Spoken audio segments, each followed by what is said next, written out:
حضور علیہ السلام سے جب پوچھا گیا کہ حضور سب سے بڑا گناہ کون سا ہے، تو آقا کریم علیہ السلام نے فرمایا کہ سب سے بڑا گناہ یہ ہے کہ ان تجعل للہ ندا، کہ تو اللہ کے ساتھ کسی کو شریک ٹھہرائے، وہو خالقک، حالانکہ اس نے تجھے پیدا کیا، تجھے تخلیق کیا اور تو اس کا شریک بنا کے بیٹھ جائے، کہ یہ سب سے بڑا گناہ ہے۔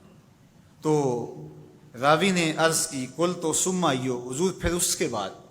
تو آقا کریم نے فرمایا ثم ان تقتل ولدک خشیۃ ان یطعم معک، تو بچے کو اس لیے قتل کر دے کہ یہ کس طرح میں اس کو پال سکوں گا، بچے کو ضائع کر دینا، اس کو قتل کر دینا۔ اللہ فرماتا ہے نحن نرزقکم وایاہم، ہم تمہیں بھی رزق دیتے ہیں، ان کو بھی دیں گے۔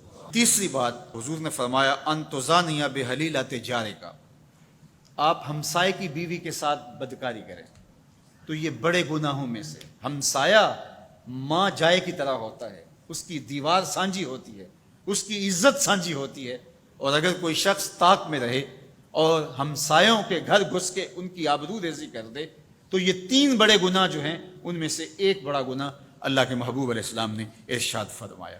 حضرت عبداللہ ابن مسعود رضی اللہ تعالی عنہ سے یہ روایت مروی ہے کہ لا احد اغیر من اللہ عز وجل، اللہ سے زیادہ کوئی غیرت مند نہیں ہے، اللہ سب سے زیادہ غیرت مند ہے، اور اس کی غیرت کا تقاضا یہ ہے وَلِذَالِكَ حَرَّمَ الْفَوَاحِشَ مَا ظَهَرَ مِنْهَا وَمَا بَطَنَ، کہ اس نے بے حیائی کو چاہے وہ پوشیدہ طور پہ کی جائے یا اعلانیہ طور پہ کی جائے اس کو پسند نہیں کیا، اور اس سے اس نے منع کر دیا، لوگوں کو روک دیا، حرام قرار دے دیا، اس لیے کہ وہ خود غیرت مند ہے۔ غیرت مند مالک غیرت کا سبق دیتا ہے اپنی مخلوق کو۔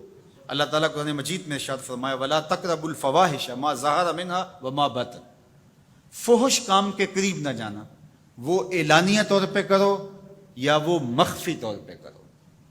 تو مفسرین نے لکھا کہ جو بدکاری ہے وہ مخفی فحش ہے، اور شراب نوشی یہ اعلانیہ فحش ہے۔ شراب نوش جو ہے وہ چھپ نہیں سکتا، بدکار بعض اوقات ایک مدت کے لیے چھپ جاتا ہے، لیکن یہ بات ذہن میں رکھیے کہ جو بدکار ہے وہ دنیا کے اوپر رسوا ضرور ہوتا ہے، اس کے چہرے کا نور چھین لیا جاتا ہے، اور اس کے اوپر مصیبتیں مسلط کر دی جاتی ہیں، اور اللہ کے قہر و غضب کا شکار ہوتا ہے، اس کی دعائیں قبول نہیں ہوتی، نیک لوگوں کی دعاؤں سے اس کا حصہ نکال لیا جاتا ہے، لیکن بہرحال ایک مدت کے لیے چھپ جاتا ہے۔ لیکن شرابی اپنے جرم کو نہیں چھپا پاتا، تو کہا کہ جو مخفی جرم ہے وہ بدکاری ہے، اور جو ارشاد فرمایا قرآن نے کہ جو ظاہر جرم ہے اس سے مراد جو ہے وہ الخمر ہے، شراب ہے، اور ہر نشہ دینے والی چیز سے حرام کی حرمت آئی۔ کل مسکر خمر وکل خمر حرام، فرمایا ہر نشہ آور چیز شراب ہے، اور ہر شراب حرام قرار دے دی گئی ہے۔ اب یہاں بھی لوگ دلیلیں لے کے بیٹھ جاتے ہیں، میاں وہ بھی ایک مشروب ہے، اس سے کیا فرق پڑتا ہے؟ میاں جب رب نے کہہ دیا تو بات ختم ہو گئی۔ ایک یہودی کے پاس ایک مسلمان مہمان ٹھہرا تو اس نے انگور پیش کیے، تو اس نے بڑے شوق سے لیے، تو تھوڑی دیر کے بعد وہ شراب لے آیا۔ اس نے کہا استغفر اللہ، میں مسلمان ہوں، میں شراب نہیں لیتا۔ تو اس نے ہنس کے کہا یہ جو انگور آپ نے کھائے ہیں شراب اسی سے کشید ہوتی ہے۔ تو اس مسلمان نے کہا کہ آپ کی اہلیہ کدھر ہے؟ تو وہ اپنی اہلیہ کو بلا لایا، تو کہا آپ کی کوئی اولاد بھی ہے؟ کہا ہاں میری بیٹی ہے، اس کو بھی بلا لاؤ۔ تو اس کو بھی بلا لایا۔ جب دونوں آ کھڑی ہوئی تو کہا کہ یہ حلال ہے تیرے لیے، اور یہ بیٹی اسی کی ہے، اور یہ حلال نہیں ہے۔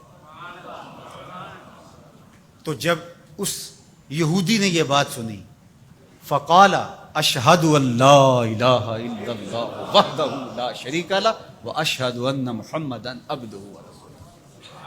کہا اتنی خوبصورت دلیل، اتنی خوبصورت دلیل۔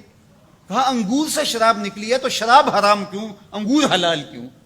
تو کہا مجھے یہ بتاؤ کہ تمہاری بیوی تمہارے لیے حلال ہے، تمہاری بیٹی تمہارے لیے حرام کیوں؟ کہا بات سمجھ میں آ گئی۔